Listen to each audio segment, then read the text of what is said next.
Há alguns anos eu não mexo nisso, eu não olho nessa caixinha. Até olho, só que de uma forma superficial. Eu sempre fui depressivo, sempre fui depressivo. Desde a infância eu era depressivo. E na infância, parte da minha infância eu passei morando com os meus padrinhos. Meus pais se separaram e eu fui morar com os meus padrinhos, eu e minha irmã, em Petrópolis, na Vila Militar. Em Petrópolis, isso início dos anos 80. E eu não era aceito naquele meio, eu não era aceito pela maioria das crianças daquela Vila Militar, exceto por um amigo que eu tinha. Então eu vivia muito no meu mundo, brincava sozinho, fazia as coisas sozinho, e era algo que eu percebia que eu tinha uma tristeza, eu só não sabia o que era, e ninguém identificava isso também. Não era uma coisa que não era clara, e não era um desleixo dos meus padrinhos, pelo contrário. Meus padrinhos são os pais que eu tive na infância e tenho até hoje. E só que isso é uma coisa que eu não percebia. E a adolescência chegou, eu voltei a morar com a minha mãe, com 10, 11 anos. A relação com meu pai sempre foi muito estranha, era péssima, hoje em dia é estranha. É uma pessoa, não é alguém que eu tenha muita relação. E minha mãe não dava conta de mim e da minha irmã. E aí eu fui morar de novo com a minha madrinha nessa situação toda. E é interessante que não havia essa percepção, né, de como eu era. E nisso tudo começou a adolescência. Eu não tinha muita percepção de quem eu era, eu não sabia quem eu era, eu não me encaixava em nada, Eu estudava numa escola tradicional, eu não me encaixava naquela escola em absolutamente nada. Então, bullying era parte diária da minha vida. E até por eu ser gay e eu não saber que eu era gay, os outros sabiam, só que eu não sabia que eu era gay. Então, bullying era muito real na minha vida, era muito real. E no ensino médio que as coisas começaram a melhorar, eu comecei a pertencer, e aí veio faculdade, fiz letras. Letras você é muito aceito por quem você é muito interessante, é um curso que você realmente se coloca no mundo, você se mostra no mundo. E nesse meio tempo, aquela depressão, ela era uma coisa muito mascarada, às vezes aparecia, às vezes não aparecia. Até que meados dos meus 20 anos começou a vir muito forte. Eu já dava aula para executivos e empresas, era casado com outro cara, a gente morava juntos, e eu, boa parte dos meus dias, não sempre, mas acontecia muito, eu cancelava a aula nas empresas e ficava em casa fechado no quarto. Eu não tinha clareza também do que era, até que ele começou a observar os sinais. Um dia ele chegou mais cedo em casa e me viu trancado no quarto com a cortina fechada. E aí insistiu bastante até que eu tive uma crise literalmente de depressão, e aí eu comecei o tratamento com uma psicanalista incrível do Rio, incrível. Eu levei 2 anos, os 2 primeiros anos de psicanálise, eu ia para bater papo. Eu não conseguia falar, eu não conseguia, eu ia para bater papo. Até que teve um dia que eu e meu ex, a gente meio que teve uma separação, ele saiu de casa, ficou mais ou menos 30 dias fora de casa. E teve um dia que eu acordei 5 da manhã e me veio à cabeça tudo que eu era, tudo que eu vivia, toda a minha realidade, e eu não conseguia parar de chorar. E por acaso, naquele dia, ele chegou em casa para pegar umas coisas dele.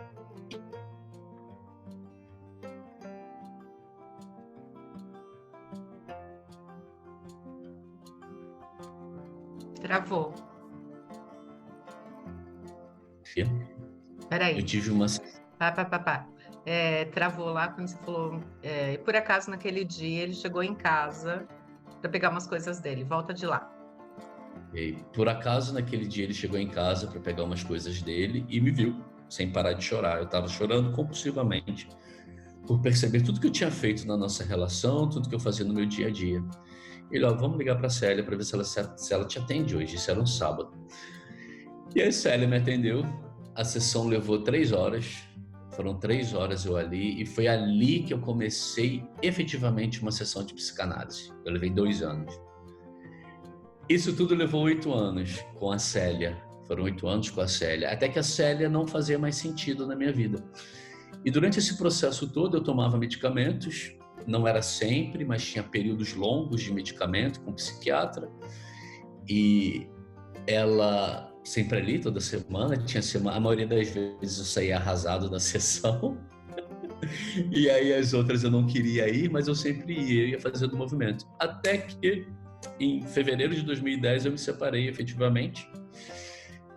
A gente terminou e Célia levou alta. Eu dei alta para Célia porque eu não estava mais ressonando comigo aquilo. E foi interessante que foi um momento de quebra de muita coisa na minha vida em 2010, porque eu perdi o meu apartamento, o apartamento que a gente morava, acabou que eu perdi ele. Eu perdi tudo que estava dentro dele. Eu perdi contratos nas empresas que eu dava aula e eu voltei para a casa da minha mãe, para um colchonete, que eu fiquei ali 3 meses naquele colchonete. Emagreci 15 quilos em 1 mês e meio, fiquei um faqui, fiquei bem magro. Até que um dia eu assim, cara, eu não sei o que eu quero da minha vida ainda, só que eu não quero mais isso, acabou, eu não quero mais isso. E eu dei meio que esse baixo, eu não quero mais isso. E foi até numa sessão, eu olhei para ela e falei, cara, eu não quero mais isso, eu não quero mais medicamento, eu não quero mais ser um zumbi, porque eu não sou nem feliz nem triste, eu não sou nada, eu tô no meio, num limbo. E aí eu falei, eu não quero mais isso. O que você vai achar? Eu falei assim, não sei, eu sei já. E aí nesse processo apareceu para mim o Santo Daime, que é a Ayahuasca. Eu fiz uma sessão, me indicaram, eu falei, eu vou fazer. E foi incrível. Naquela sessão, uma noite inteira linda, no meio da floresta, eu tive claro tudo que eu fazia na minha vida até ali. Foi muito claro. E aí, em seguida, cerca de 1 semana depois, uma grande amiga minha chegou para mim, você conhece o Reiki? Aí eu, não. Ela vai te ajudar. E ela me indicou um mestre reikiano para fazer o meu primeiro curso de Reiki. E aí eu fui fazer meu primeiro curso de Reiki sem saber o que era aquilo. E aí foi um dia inteiro, quando acabou aquilo, eu, cara, é isso. Eu não tenho religião, eu não me enquadro em religião. Meu pai é espírita doente e eu não suporto ouvir falar em religião. É isso, é uma filosofia de vida, é isso aí.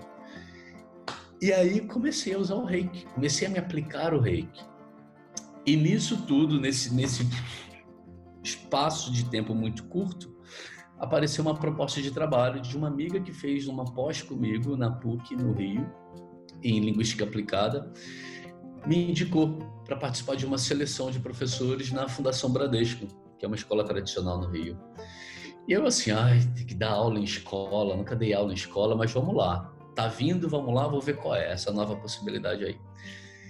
E aí comecei o processo seletivo. Na semana seguinte, uma outra amiga me indicou para um processo seletivo do Colégio Imaculada da Conceição, que é um colégio tradicional católico.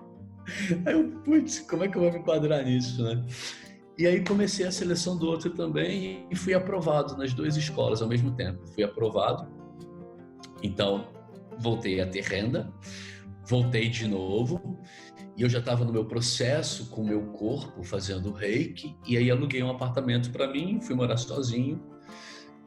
E é interessante que quando eu olho para isso, né, esse meu corte lá em 2010 foi um corte que eu precisei. Precisei para começar a me recriar. Foi algo que veio. E veio de uma forma pesada, veio. E só que não parou aí não, tá? Em seguida, nesse meu processo, eu tive um outro momento de caída da depressão muito forte. Muito forte. Eu parei de fazer análise, só fazia o Reiki, que era incrível, só que meu corpo precisava de mais coisas. E aí eu caí de novo. Comecei com uma psicóloga de TCC, bem bacana ela, Rose, pessoa incrível. E aí eu fui fazer uma viagem de férias. Eu estava mal nessa viagem. Fui fazer a viagem, fui para Cuba. Foi incrível em Cuba.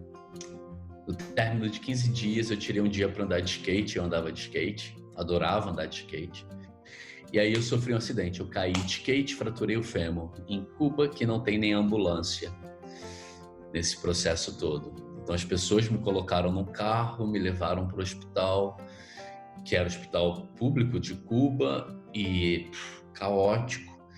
E de lá eu fui transferido para o hospital de estrangeiros. No hospital de estrangeiros, no dia seguinte, fizeram minha cirurgia. Levaram 24 horas para fazer minha cirurgia. Enfim, teve erro médico. Eu voltei para o Brasil na cadeira de rodas por conta dessa cirurgia errada, do erro médico dessa cirurgia. Eu voltei para o Brasil depois de 20 dias. E aí o que me ajudou em Cuba, eu estava tomando antidepressivo e eu só tinha o número certinho de antidepressivo para o período que eu estava lá. Então, assim que eu fui operado, já não tinha mais. Eu me aplicava reiki todo dia o dia inteiro. Eu não tinha o que fazer. Eu ficava na maca, eu não podia levantar, então era o dia inteiro me aplicando o reiki. E não tinha analgésico também. Isso é uma coisa que não tinha na época. Não sei se hoje em dia já tem. Então, o que ia harmonizando o meu corpo era o reiki. Para dar conta daquilo tudo. E foram 20 dias lá, voltei na cadeira de rodas e fiquei na casa de um casal de amigos. Fiquei durante 60 dias lá, na casa desse casal, eles cuidando de mim. Foi muito legal, foi algo assim, um presente. E comecei ali a olhar para mim e me perceber de uma outra forma. E aí eu comecei a entrar em todo aquele material do Reiki profundamente e ir vendo em mim aquilo, o que eu podia mexer em mim para eu acabar com essa merda de vida, de tristeza, sabe, que era muito pesado. Então eu mergulhei naquilo, entre médico, fisioterapia, RPG, uma série de processos, eu mergulhava naquilo. E nesse período apareceu um médico na minha vida que queria ter aula particular comigo e eu estava dando aula particular para fazer dinheiro, para complementar os meus tratamentos. A Fundação Bradesco pagava meu salário integralmente, então isso era ótimo, mas eu precisava de mais porque os gastos eram muito altos. E aí me indicaram para dar aula para um médico que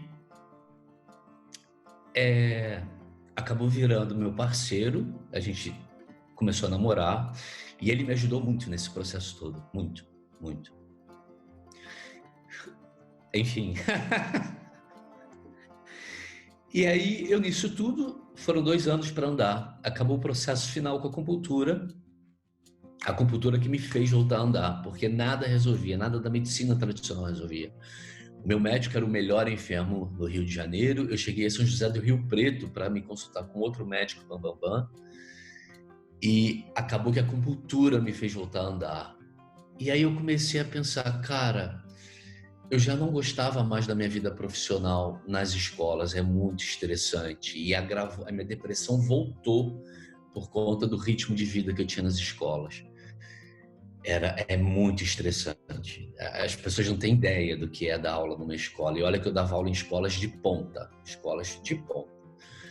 Então, voltou de novo. E aí, assim, eu não quero mais isso para minha vida. Aí, em 2015, foi quando a minha licença acabou e eu voltei a andar e eu tive que voltar. E voltei a trabalhar e já assim, eu tenho que achar algo para sair dessa vida, porque isso vai me levar de novo para o buraco. Eu não vou aguentar isso de novo. E eu continuava me aplicando o Reiki. Era a única terapia alternativa que eu conhecia. E sabe quando você tem um clique? De repente me deu um clique assim, cara, é isso. Eu sou professor, então eu vou ensinar as pessoas a elas se cuidarem, a elas se tratarem. Eu vou ensinar a elas tudo que eu aprendi para mim, para eu sair da merda de vida que eu tinha. E se não fosse o Reiki, eu não estaria mais aqui, porque eu pensava em me matar. Era uma coisa que eu só não tinha coragem. Eu não tinha coragem. Assim como eu tenho consciência que o acidente que eu tive em Cuba fui eu que causei. Porque eu não tinha coragem, então vamos lá, né? E aí, nessa história toda, eu vou fazer isso. 2015. Aí eu comecei a minha especialização em acupuntura. Sim, eu vou aprender acupuntura também, porque foi ela que me fez voltar a andar. Então eu vou aprender acupuntura para tratar as pessoas com acupuntura também. Aí em 2017, eu lá fazendo uma especialização ainda, que é muito longa, tem o processo de ambulatório e tudo mais, eu fiz uma viagem de férias para a Croácia. Na volta, eu não volto para aquelas escolas. Eu não volto. Isso era um sábado. Eu comecei a chorar no sábado, porque segunda eu tinha que voltar para aquelas escolas. Segunda de manhã eu fui, primeiro tempo de aula, eu não consegui dar aula no primeiro tempo. E aí quando eu saí da sala, eu fui para o meu armário, peguei as minhas coisas e fui na sala de direção. Estou pedindo demissão agora, acabou. E fui embora. Peguei o carro de tarde, fui na outra escola e fiz a mesma coisa. Acabou. Eu não sabia o que ia acontecer da minha vida, eu só sabia que eu não queria mais aquilo. Eu não queria mais aquilo. Aquilo para mim não existia mais. E, cara, foi assim, uma primeira semana tão bacana, como eu não tinha muito tempo. Era muito estresse, era muita coisa. E aí eu comecei aos pouquinhos a construir a minha página no Facebook, abri uma página profissional, abri um outro perfil para sair do meu perfil pessoal. E eu sabia o que eu tinha até aquele momento, que era o Reiki, e eu já tinha a formação de auriculoterapeuta, de acupunturista ainda não tinha. Então eu tinha o Reiki e a auriculoterapia. Eu vou começar a oferecer isso às pessoas. E eu meditava. Meditação foi um dos meus processos para eu limpar isso tudo em mim, né? E aí eu comecei a oferecer meditações guiadas. E aí eu sublocava um espaço em Copacabana, que era perto de casa, ofereci as meditações guiadas e as pessoas foram me conhecendo, até, isso foi agosto de 2017, até que final de setembro esbarrei com uma amiga na rua e ela, nossa, quantos anos a gente não se vê? Tinha 20 anos que a gente não se via. Ela, o que você tá fazendo da vida? Eu, gata, larguei tudo, tô começando uma nova vida profissional com reiki, eu sou reikiana, auriculoterapeuta. Ela, nossa, que legal, vamos tomar um café lá em casa e a gente falar mais sobre isso. E eu estava na porta da casa dela, eu esbarrei com ela na porta da casa dela. Quando a gente subiu, ela, vem cá. Aí eu, ok. Aí a gente entrou num quarto dela, que era um escritório, e tinha uma maca aberta. Ela, deita nessa maca. Aí eu, ok, deito. Ela, eu vou fazer um processinho em você, já que você é reikiano, eu vou fazer uma coisinha em você e vamos ver como seu corpo responde. E foi a minha primeira sessão de barras de Axis. Foi a primeira vez que eu recebi barras de Axis. Quando ela acabou de aplicar, eu sentei na maca e meu campo estava tão expandido, que eu não concentrava nada na cabeça. E ela sentada, olhando para mim, começou a me falar o que era barras. Eu não entendia nada do que ela falava, eu só percebia meu campo mega expandido, mega. E eu percebendo energia, e ela falando, tipo, vai falando aí que eu tô aqui, que eu não tô ouvindo nada. Isso levou uns 20 minutos, até que eu comecei ali.